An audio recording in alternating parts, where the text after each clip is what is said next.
Hello, എല്ലാവരും സുഖമായിരിക്കുന്നുണ്ടല്ലോ. മഴക്കാലമൊക്കെയാണ്, എല്ലാവരും ആരോഗ്യം ശ്രദ്ധിക്കുക.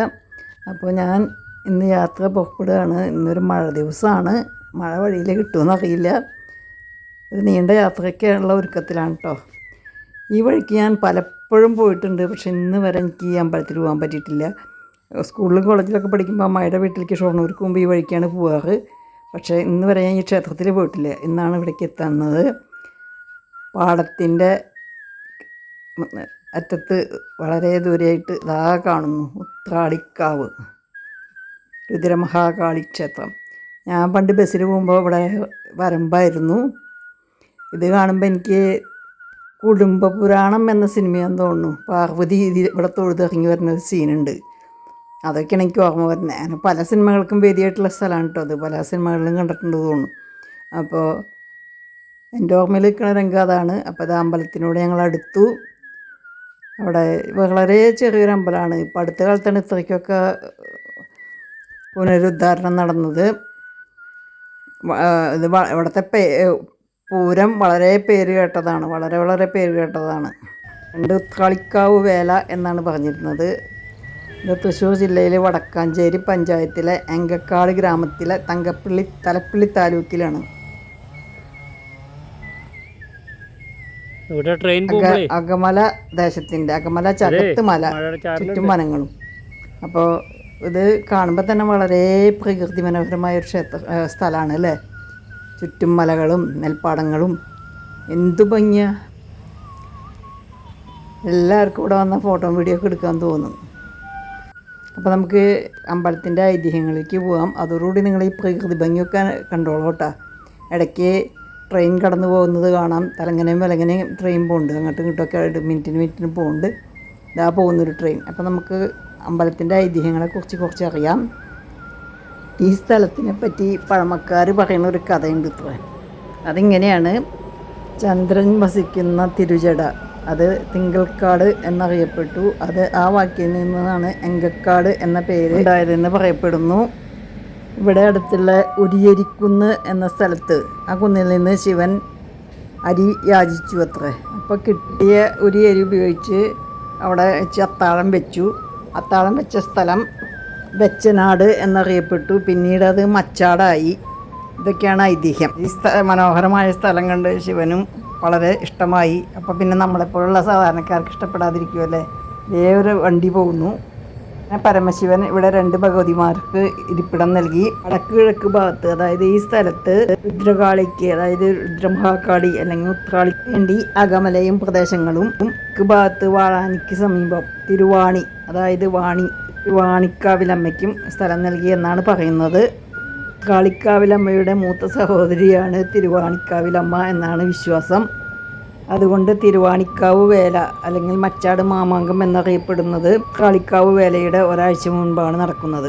പിന്നെയുള്ളൊരു വിശ്വാസം മൂകാംബിക ദേവിയുടെ മറ്റൊരു രൂപമാണ് ഉത്രാളി ഭഗവതി.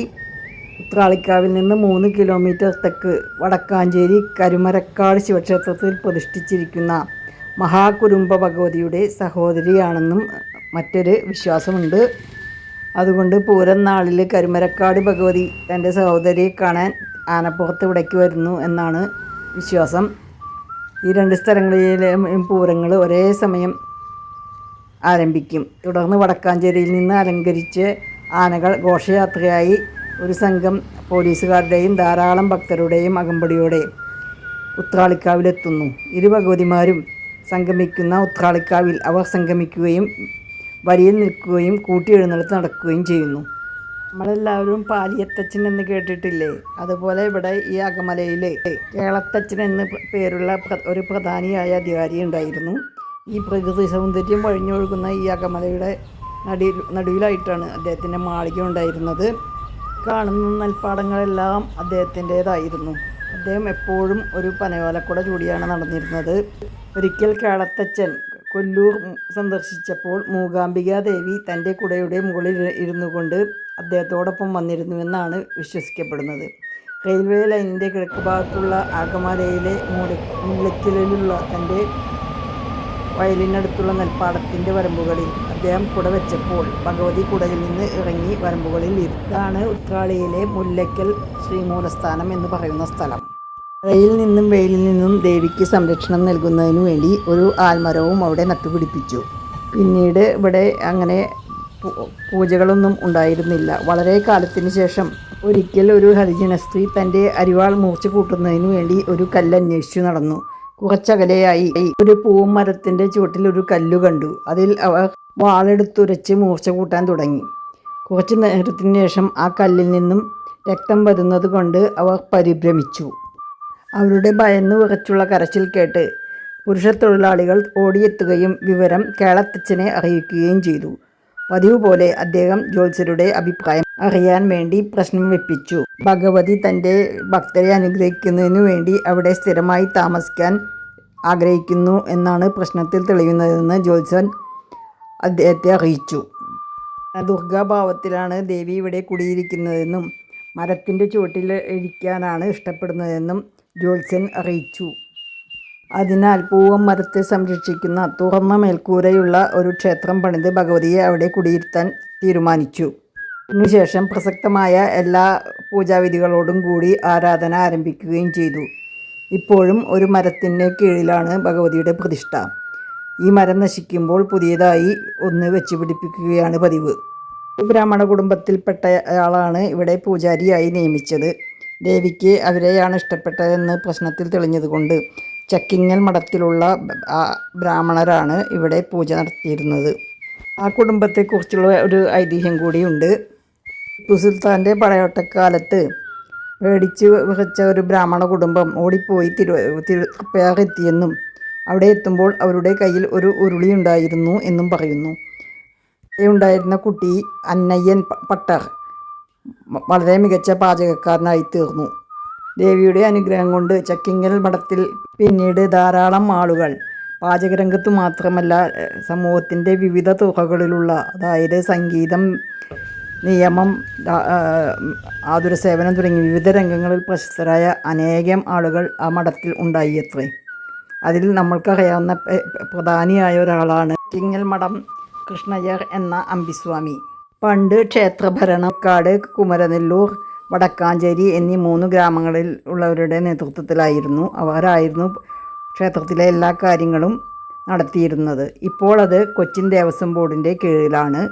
ഇപ്പോൾ ലോകത്തിൻ്റെ വിവിധ ഭാഗങ്ങളിലുള്ള ഭക്തജനങ്ങൾ നിർലോഭമായ സഹകരണമാണ് പൂരത്തിനു വേണ്ടി നൽകുന്നത്. ഇവിടുത്തെ പൂരം വളരെയധികം പേരുകേട്ടതാണ്.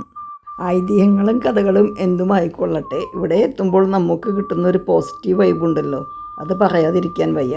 വളരെ മനോഹരമായ ഈ സ്ഥലം വിട്ടു പോകുമ്പോൾ മനസ്സിൽ സങ്കടമുണ്ട്. എങ്കിലും നമുക്ക് യാത്ര തുടർന്നല്ലേ പറ്റൂ.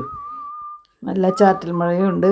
വളരെ മനോഹരമായ ഭൂപ്രദേശങ്ങൾ താണ്ടി ഞാൻ യാത്ര തുടരുന്നു. ഇനിയും നിങ്ങൾക്ക് മുമ്പിൽ ഇതുപോലെയുള്ള കാഴ്ചകളും വിശേഷങ്ങളുമായി എത്താമെന്ന വിശ്വാസത്തോടുകൂടി, ആ പ്രതീക്ഷയോടുകൂടി ഞാൻ യാത്ര തുടരുകയാണ്. അപ്പോൾ എങ്ങനെയുണ്ട്? വീഡിയോ ഇഷ്ടപ്പെട്ടാൽ ലൈക്കും കമൻറ്റും തരാൻ മറക്കണ്ട. ഷെയർ ചെയ്യാൻ തീരെ മറക്കണ്ട. അപ്പോൾ നിങ്ങളുടെ സഹകരണം പ്രതീക്ഷിച്ചുകൊണ്ട് സസ്നേഹം വിട പറയുന്നു. നിങ്ങളുടെ PM കോങ്ങാട്ടിൽ അമ്മു.